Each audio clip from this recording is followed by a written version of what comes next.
I mean, the club is all about exposure, exposing kids to different things, different opportunities that they may have not had prior to coming to the club or prior to having this experience. Excited about making the slime? Have you had a look what it looks like? To rub it around, there's no sticky in your fingers. Okay, so what we need to do now, once we got the glue, is around about half a tablespoon. They are not interested in science and math, or they look at those as those hard subjects. So when we have fun events like this where they get to play with Play-Doh and see how things work in the real world, hopefully it kind of excites them and makes them more interested in seeking those type of career fields.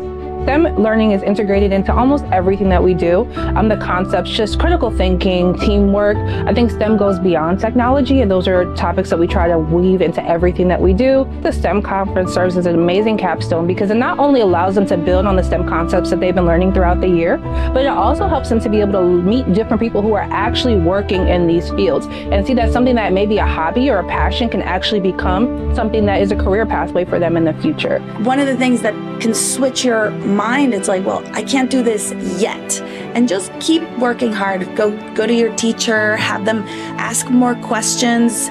And while you might find this one particular STEM subject a little bit more challenging, there's gonna be so many others that you're gonna find interesting, that it's gonna make it feel easier. They don't have noses like us, right? Fly? They can fly, but not when they're in this stage. These are baby dragonflies. So they're gonna grow up and they're gonna come out of the water and they're gonna grow wings, and then they're gonna be the dragonflies that we're used to seeing. That is my partner. His name is Sunny. Can everybody say hi, Sunny, for me? Hi, Sunny. Sunny, the science of what Sunny does is pretty interesting. So Sunny, as a part of being a working canine, he can smell things. Now, why does smell have to do with science? Any idea?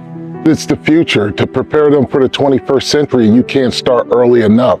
It's critical that our supporters, our donors, our volunteers, government realize the positive outcomes that are created from programs such as Boys and Girls Clubs.